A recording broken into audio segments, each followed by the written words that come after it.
അഭിവന്യ തിയോഫിലോസ് തിരുമേനി, വന്ദ്യരായ വൈദികരെ, ബഹുമാനപ്പെട്ട ശമാശന്മാർ, സഭയുടെ വൈദിക ട്രസ്റ്റി വന്ദ്യനായ അമയിലച്ചൻ,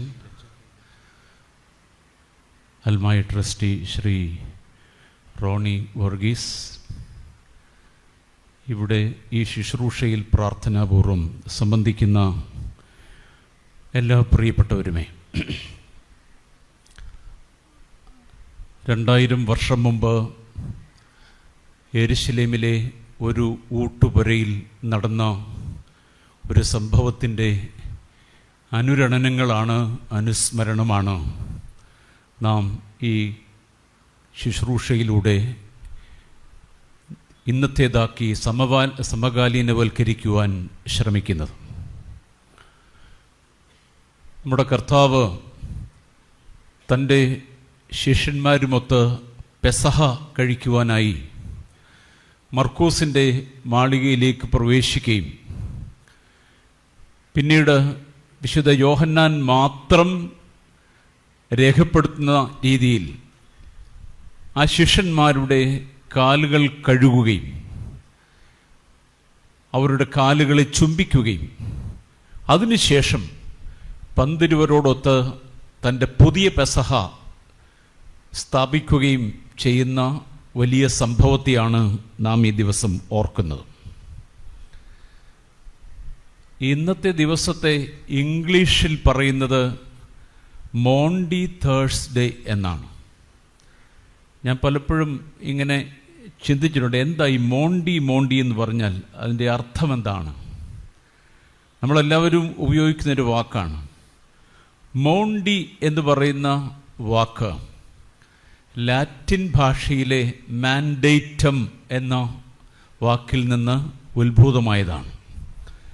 എന്ന് പറഞ്ഞാൽ കമാൻഡ്മെൻറ്റ് അല്ലെങ്കിൽ ഇൻസ്ട്രക്ഷൻ എന്നാണ് അർത്ഥം.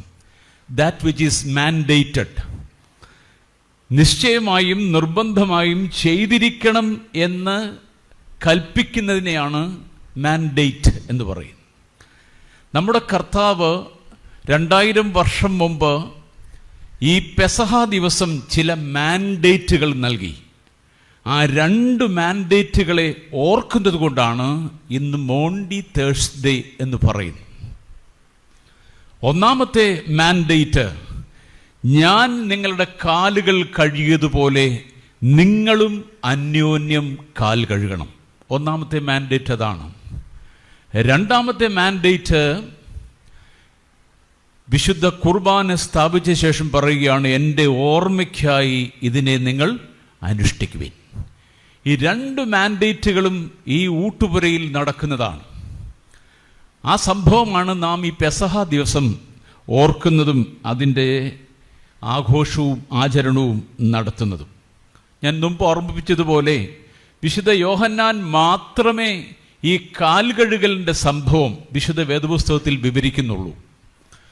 മറ്റു 3 സുവിശേഷകന്മാരും പിന്നീട് പൗലൂസ് ശ്ലീഹ കൊരിന്ത്യ ലേഖനത്തിലും ലാസ്റ്റ് സപ്പറിനെ പറ്റി എഴുതുന്നിടത്തൊന്നും തന്നെ ഈ കാൽകഴുകൽ എന്ന സംഭവം രേഖപ്പെടുത്തുന്നില്ല.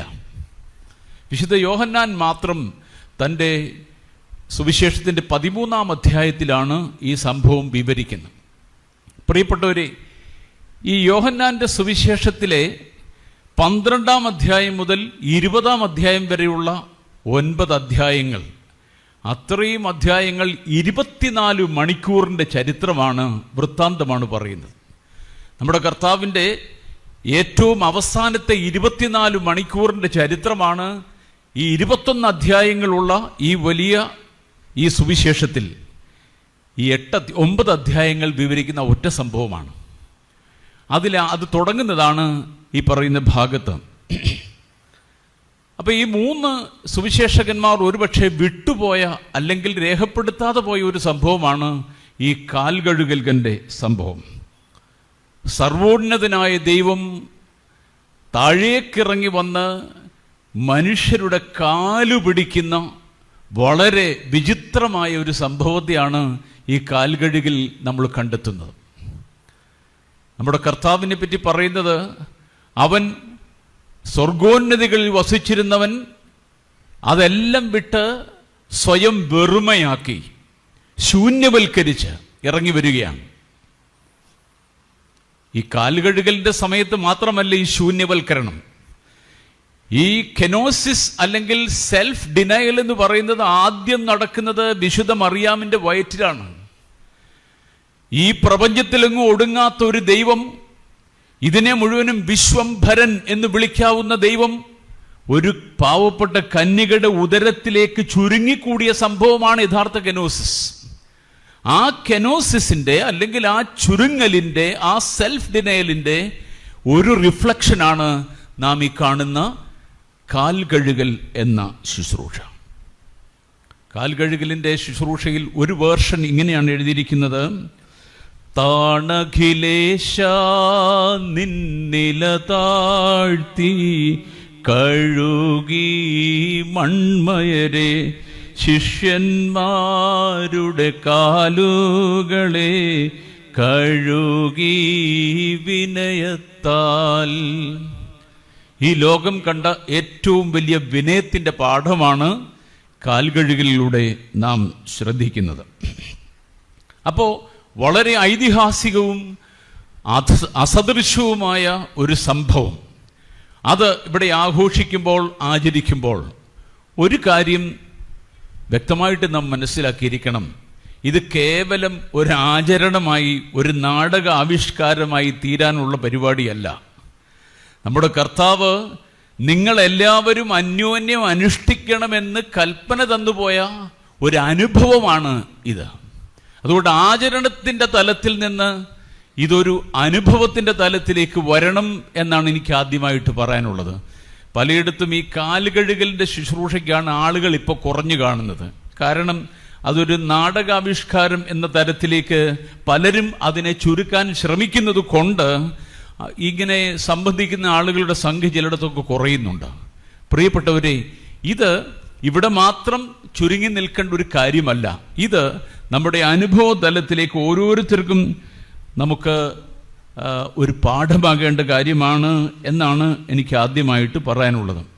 അതുകൊണ്ട് നമ്മുടെ കർത്താവ് ഈ സ്വർഗസിംഹാസനം വെടിഞ്ഞ് ഒരു കന്യകയുടെ ഉദരത്തിനുള്ളിലേക്ക് ചുരുങ്ങിക്കൂടിയ സംഭവത്തിൻ്റെ ഒരു റിഫ്ലക്ഷനാണ് ഈ പറയുന്ന കാൽകഴുകൽ എന്ന് ഞാൻ പറഞ്ഞല്ലോ. അതാണ് സാധു കൊച്ചുഞ്ഞുപദേശിയൊക്കെ പാടുന്നത്. സ്വർഗസിംഹാസനം താതന്റെ മാർവതും ദൂതന്മാർ സേവയും വിട്ടൻ പേർക്കായി ദാസനെ പോലവൻ ജീവിച്ചു പാപിയൻ ശാപം ശിരസതിലേറ്റിടുവാൻ.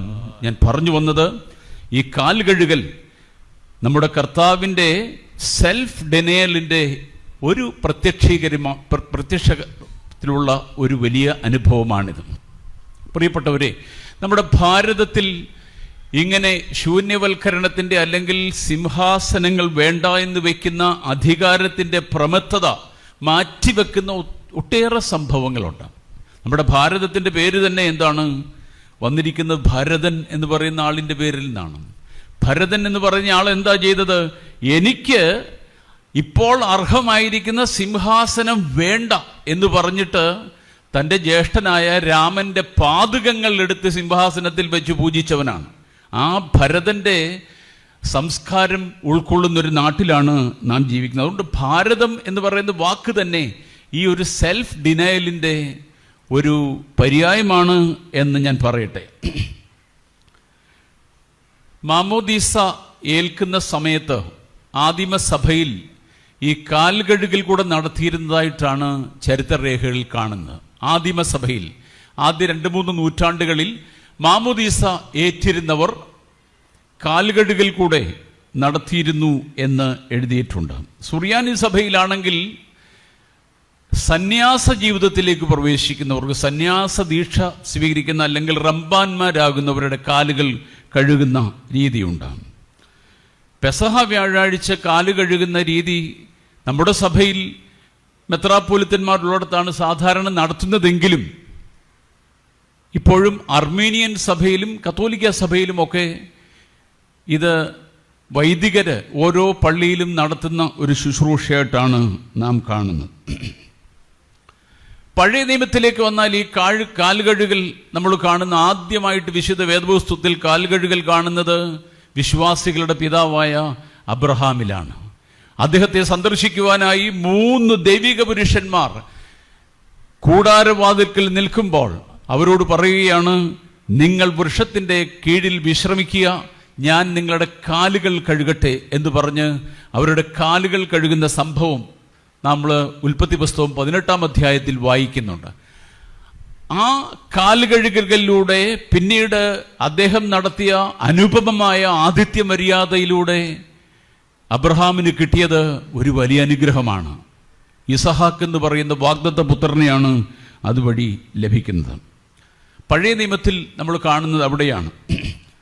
അപ്പോൾ അബ്രഹാം 3 ദൈവദൂതന്മാരെ സൽക്കരിക്കുന്ന സംഭവത്തിന് തൊട്ടു മുമ്പായി അവരുടെ കാലുകൾ കഴുകുന്നതായിട്ട് നമ്മൾ കാണുന്നു. കൂടാതെ സമാഗമന കൂടാരത്തിൽ പുരോഹിതന്മാർ പ്രവേശിക്കുമ്പോൾ അവരുടെ കാലുകൾ കഴുകിയിരിക്കണം എന്ന് പുറപ്പാട് പുസ്തകം 30-ാം അധ്യായം 19-ാം വാക്യത്തിലും എഴുതിയിട്ടുണ്ട്. നമ്മുടെ നാട്ടിലും ഈ കാല് കഴുകിയാണ് ഭവനങ്ങളിലേക്ക് പ്രവേശിച്ചിരുന്നത്. ഇക്കാലത്താണ് അങ്ങനൊരു ആ രീതി നമുക്ക് നഷ്ടമായത്. പണ്ട് എല്ലാ വീടിൻ്റെയും ഉമ്മറത്ത് കിണ്ടി വയ്ക്കുന്ന ഒരു പരിപാടി ഉണ്ടായിരുന്നു. നല്ല മനോഹരമായിട്ട് തേച്ച് മിനുക്കിയ ഒരു കിണ്ടിയിൽ വെള്ളം വയ്ക്കുന്ന ഒരു രീതി മിക്കവാറും എല്ലാ ഭവനങ്ങളിലും ഉണ്ടായിരുന്നു. അത് ഏതെങ്കിലും ഒരു അതിഥി വീട്ടിലേക്ക് വന്നാൽ അവർക്ക് കാല് കഴുകി കൊടുക്കുന്ന രീതിയായിരുന്നു. അത് നമ്മുടെ ഭാരത സംസ്കാരത്തിൽ, പ്രത്യേകിച്ച് നമ്മുടെ കേരളത്തിൽ ഉണ്ടായിരുന്നു എന്ന് നമ്മൾ മനസ്സിലാക്കിയിരിക്കാം. തെർത്തുല്യൻ എന്ന പിതാവ് 3-ാം നൂറ്റാണ്ടിൽ ജീവിച്ചിരുന്നയാളാണ്. അദ്ദേഹം പറഞ്ഞിരിക്കുന്നത്, വിശുദ്ധ കുർബാന സ്വീകരിക്കുന്നതിന് മുമ്പ് കാല് കഴുകുന്ന ഒരു സമ്പ്രദായം ഉണ്ടായിരുന്നു. Water for the saints and A linen towel for them. ഇത് വിശുദ്ധരായ മനുഷ്യർക്ക് എന്ത് ചെയ്യണം?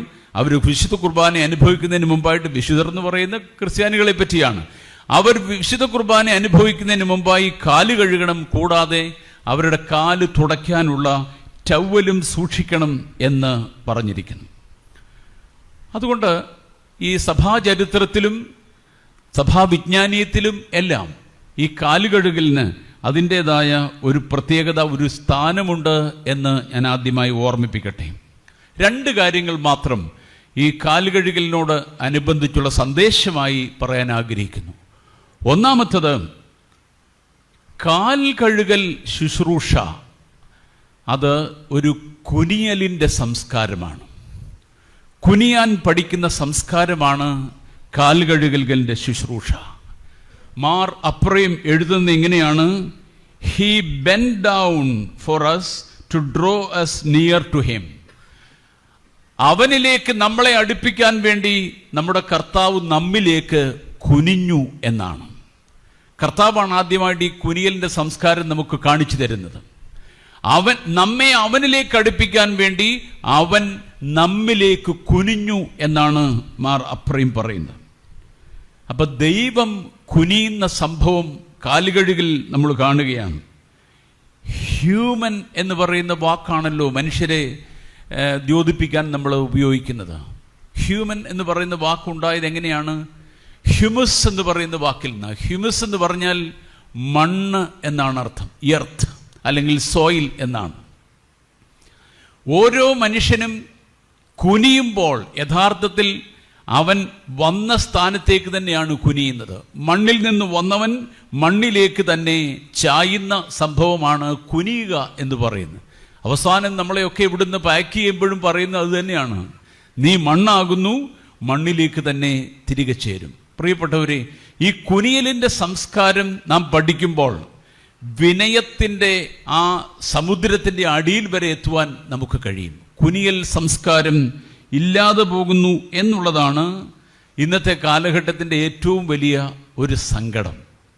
കുനിയാൻ ആരും തയ്യാറാവുന്നില്ല. ഇന്ന് എല്ലാവർക്കും നടുവേദനയും മറ്റുമൊക്കെ ഉള്ളതുകൊണ്ട് കുമ്പിടാൻ പറ്റുന്നില്ല, കുനിയാൻ പറ്റുന്നില്ല, ആരുടെ മുമ്പിലും ഒന്ന് തലകുനിക്കാൻ പറ്റുന്നില്ല. അത് നമുക്ക് കൈമോശം വന്നുപോയ ഒരു സംസ്കാരമാണ് എന്ന് പറയും.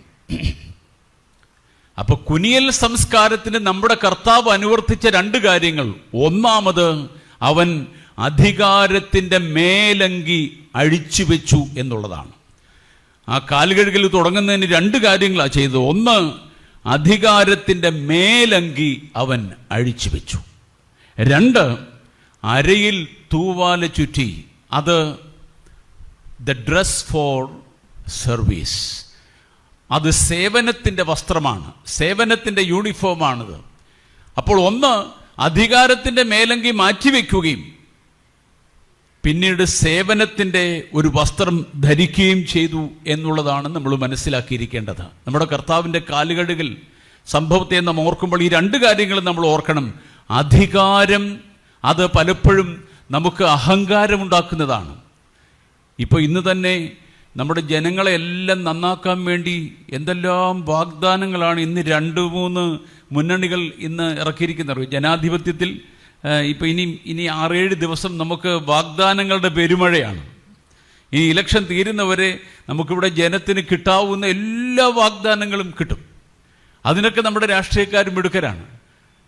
എന്നാൽ ഒരു കാര്യം ഓർത്തിരിക്കുക, ഈ ജനാധിപത്യം എന്ന് പറഞ്ഞാൽ എന്താണ്? ജനങ്ങളുടെ മേൽ കുതിര കയറുന്നതാണോ ജനാധിപത്യം? ജനങ്ങളുടെ മേൽ ആധിപത്യം പുലർത്തുന്നതാണോ ജനാധിപത്യം? ഇന്ന് കാണുന്നത് അങ്ങനെയാണ്. അധികാരം കൈ കിട്ടിക്കഴിയുമ്പോൾ ജനങ്ങളുടെ മേൽ ആധിപത്യം നടത്തുന്ന തരത്തിലുള്ള ജനാധിപത്യത്തിൻ്റെ ഒരുതരം വിചിത്രമായ രൂപം നാം ഇന്ന് കണ്ടുകൊണ്ടിരിക്കുകയാണ്. അധികാരം എന്ന് പറയുന്നത് മറ്റുള്ളവരുടെ മേൽ കുതിര കയറാനുള്ളതല്ല, മറ്റുള്ളവരുടെ മേൽ ആധിപത്യം സ്ഥാപിക്കാനുള്ളതല്ല. മറിച്ച് അധികാരം മേലങ്കികൾ അഴിച്ചുവെച്ച് സർവീസിന് വേണ്ടി ഉള്ളതാണ്. മിനിസ്റ്റർ എന്ന് പറയുന്ന വാക്കിൻ്റെ അർത്ഥം തന്നെ അതാണ്, സേവകൻ എന്നാണ്. ഇപ്പം നമ്മുടെ മിനിസ്റ്റർ എന്നൊക്കെ പറയുമ്പോൾ നമുക്ക് കാണാൻ പോലും ഒക്കുകയില്ല, അവരിങ്ങനെ പാഞ്ഞു പോവുകയാണ്. മനുഷ്യരിൽ നിന്നൊക്കെ അകന്നു നിൽക്കുന്ന ഒരു ഗ്രൂപ്പായിട്ടാണ് മിനിസ്റ്റേഴ്സിനെ കാണുന്നത്. മിനിസ്റ്റേഴ്സ് അതല്ല, മിനിസ്റ്റർ എന്ന് പറഞ്ഞാൽ യഥാർത്ഥത്തിൽ അവർ സേവകൻ എന്നാണ്. This is A ministerial authority. അപ്പോൾ നമ്മുടെ കർത്താവ് ചെയ്തത് അതാണ്. അവൻ അധികാരത്തിൻ്റെ മേലങ്കി അഴിച്ചു വെച്ചു എന്നാണ് നമ്മൾ ഒന്നാമത് മനസ്സിലാക്കിയിരിക്കേണ്ടത്. സിംഹാസനങ്ങൾക്ക് വേണ്ടിയും അതിനുവേണ്ടിയുള്ള അഭിനിവേശത്തിൽ നിന്ന് ഒരു കുനിയലിൻ്റെ സംസ്കാരത്തിലേക്ക് വരുന്നതാണ് യഥാർത്ഥത്തിലുള്ള കാൽ കഴുകൽ എന്ന് പറയുന്നു. മർക്കോസിൻ്റെ സുവിശേഷത്തിൽ 2 ശിഷ്യന്മാർ പോയി കസേരയ്ക്ക് വേണ്ടി ചോദിക്കുന്നുണ്ട്. യാക്കോബും യോഹന്നാനും അവിടെ അമ്മയുമായിട്ട് ചെന്നിട്ട് കർത്താവിനോട് പറയുകയാണ്, നിന്റെ മഹത്വത്തിൽ ഇവരിൽ ഒരുത്തനെ നിന്റെ വലത്തും മറ്റവനെ നിന്റെ ഇടത്തും ഇരുത്തണമെന്ന് പറയുമ്പോൾ കർത്താവ് ചോദിക്കുന്ന കാര്യം ഇതാണ്.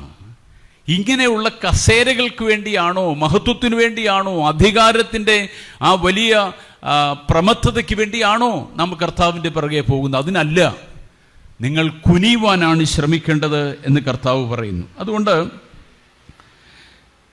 സഹോദരന്മാർ ഈ കസേരയ്ക്ക് വേണ്ടി പിടിവില് കൂട്ടുമ്പോൾ കർത്താവ് പറയുന്നു, നിങ്ങൾ കുനിയുവാൻ തയ്യാറാവുക. അതുകൊണ്ട് പെസഹായുടെ ഊട്ടുശാലയിലേക്ക് വരുമ്പോഴും ഈ മൂപ്പിളമ തർക്കങ്ങൾ നമ്മൾ കാണുന്നുണ്ട്. കർത്താവ് ആ കാലുകഴുകൽ തുടങ്ങുന്നതിന് മുമ്പായിട്ട് ലൂക്കോസിന്റെ സുവിശേഷത്തിൽ ഏർപ്പെടുത്തിയിരിക്കുന്നത്, അവിടെ എഴുതിയിരിക്കുന്നത്, അവരുടെ ഇടയിൽ ആരാണ് വലിയവൻ എന്ന ഒരു തർക്കവും ഉണ്ടായി എന്നാണ്. അത് പാടില്ല എന്ന് കർത്താവ് പറയുന്നു. നമ്മുടെ ക്രിസ്തീയ ധർമ്മം എപ്പോഴും ഒരു സേവനത്തിൻ്റെ പാതയാണ്. അത് സ്വീകരിക്കുവാൻ തയ്യാറാവണം. അതാണ് അപ്രയം തന്നെ പാടുന്നത്, ഉന്നത സിംഹാസനമെല്ലാം നിസ്സാരമതെന്നോർക്കുന്ന അധികാരഭ്രമമില്ലാത്ത നിർമ്മല ചിത്തം നൽകണമേ. നമ്മൾ പ്രാർത്ഥിക്കേണ്ടത് അതിനുവേണ്ടിയാണ്. നിർമ്മലമായൊരു ചിത്തം നമുക്ക് തരണം, അധികാരഭ്രമം ഇല്ലാത്ത. നമ്മുടെ കർത്താവ് കാല് കഴുകുമ്പോൾ അതിനു പോലും ഒരു പ്രോട്ടോക്കോൾ ഉണ്ട്. സാധാരണ കാല് കഴുകൽ എന്ന് പറയുന്ന കുനിയലാണെങ്കിൽ പോലും അതിനും ഒരു പ്രോട്ടോക്കോൾ വെച്ചിരിക്കുന്നത് എങ്ങനെയാണ്? ചെറിയവൻ മുതൽ വലിയവൻ വരെ കഴുകപ്പെടുന്ന തരത്തിലുള്ള ഒരു പ്രോട്ടോക്കോളാണ്. അതുകൊണ്ട് ചെറിയവൻ മുതൽ വലിയവൻ വരെ കഴുകുന്ന ഒരു തരം വിചിത്രമായ ഒരു പ്രോട്ടോക്കോൾ നമ്മുടെ കർത്താവ് നിശ്ചയിച്ചിരിക്കുകയാണ്. നമ്മുടെ ഇടയിലെ ചെറിയവരെ നമുക്ക് മനസ്സിലാക്കുവാനും ആദരിക്കുവാനും കഴിയുന്നുണ്ടോ എന്ന് ഈ തരുണത്തിൽ നമ്മൾ ചിന്തിക്കേണ്ടതാണ്. വ്യാഴാഴ്ച 3-ാം മണി നമസ്കാരത്തിൽ നമ്മൾ ചൊല്ലുന്ന ഇന്നത്തെ 3-ാം മണി നമസ്കാരത്തിൽ നമ്മൾ പറയുന്നതാണ്, ഞങ്ങൾ നിന്റെ ഉപദേശത്തെ പിന്തുടർന്ന് തമ്മിൽ തമ്മിൽ കാൽ കഴുകുമാറാകണമേ. ഇന്നിവിടെ അഭിനന്ദ തിരുമേനി ഈ അച്ഛന്മാരുടെ എല്ലാം കാല് കഴുകും. അത് ഇവിടെ നടക്കുന്നൊരു ശുശ്രൂഷയാണ്. എന്നാൽ നമ്മുടെ നമസ്കാരത്തിൽ പറയുന്നു, ഞങ്ങൾ നിന്റെ ഉപദേശത്തെ പിന്തുടർന്ന് തമ്മിൽ തമ്മിൽ കാൽ കഴുകുമാറാകണമേ. ഇന്ന് എല്ലാവരും പോയി അവനവൻ്റെ വീട്ടിൽ ഒരു കാൽ കഴുകൽ നടത്തണം. ഭർത്താവ് ഭാര്യയുടെ കാലെന്ന് കഴുകാനുള്ള അവസരമാണിന്ന്. ഭാര്യയ്ക്ക് ഭർത്താവിൻ്റെ കാല് കഴുകാനുള്ള അവസരം ഇന്നുണ്ട്. മാതാപിതാക്കൾക്ക് കുഞ്ഞുങ്ങളുടെ കാലോ അല്ലെങ്കിൽ കുഞ്ഞുങ്ങൾക്ക് മാതാപിതാക്കളുടെ കാലോ ഒക്കെ കഴുകാനുള്ള ഒരു അവസരം നമ്മുടെ ഭവനങ്ങളിൽ ഇന്ന് ഉണ്ടാവുന്നുണ്ടെങ്കിൽ, ഞാൻ മുമ്പ് പറഞ്ഞ ആചാരത്തിൻ്റെ ലെവലിൽ നിന്ന് അനുഭവത്തിൻ്റെ തലത്തിലേക്ക് ഇതിനെ എത്തിക്കുവാൻ സാധിക്കും. അതിനാരും സഭയൊന്നും വിലക്കത്തില്ല കേട്ടോ. നമ്മുടെ വീട്ടിൽ പോയി ഇന്ന് ഭർത്താവിൻ്റെ കാലെന്ന് കഴുകാനോ ഭാര്യയുടെ കാല് കഴുകാനോ ഒക്കെ ശ്രമിക്കുന്നത് നമ്മുടെ അന്യോന്യമുള്ള കരുതലിൻ്റെ, സ്നേഹത്തിൻ്റെ ഒരു നിദർശനമായി നമുക്ക് ഈ കാലുകഴുകൽ ശുശ്രൂഷയിൽ വയ്ക്കുവാൻ സാധിക്കും എന്ന് ഞാൻ പറയട്ടെ. നമ്മുടെ ഈഗോയാണ് നമ്മളെ കുനിയാൻ സമ്മതിക്കാത്തത്. ഇന്നത്തെ കാലത്ത് എപ്പോഴും എല്ലാവരും ഉപയോഗിക്കുന്നൊരു ഞങ്ങളുടെയൊന്നും ചെറുപ്പത്തിൽ ഈഗോ എന്ന് പറഞ്ഞൊരു സാധനം അങ്ങനെ ഇല്ലായിരുന്നു പറഞ്ഞാൽ ആരും ഉപയോഗിച്ച് കണ്ടിട്ടില്ല. പക്ഷെ ഇപ്പോൾ എല്ലാത്തിനും ഈഗോയാണ്. ഈഗോ ഉള്ളതുകൊണ്ട് നമുക്ക് കുനിയാൻ പറ്റുന്നില്ല. എന്നാൽ ഈശോയുടെ മാർഗമാണ് കുനിയുക എന്നുള്ളത്. നമ്മുടെ കർത്താവ് പഠിപ്പിച്ചു തരുന്ന ആ മാർഗം, ഈഗോ വിട്ടുപിരിഞ്ഞ് ഈശോ കാണിച്ചു തന്ന മാർഗത്തിലേക്ക് വരുവാൻ കാൽ കഴുകൽ നമ്മെ നിർബന്ധിക്കുന്നു. രണ്ടാമത്തെ കാര്യം, കാൽ കഴുകൽ എന്നുള്ളത് ചേർത്ത് പിടിക്കലിൻ്റെ സംസ്കാരമാണ്.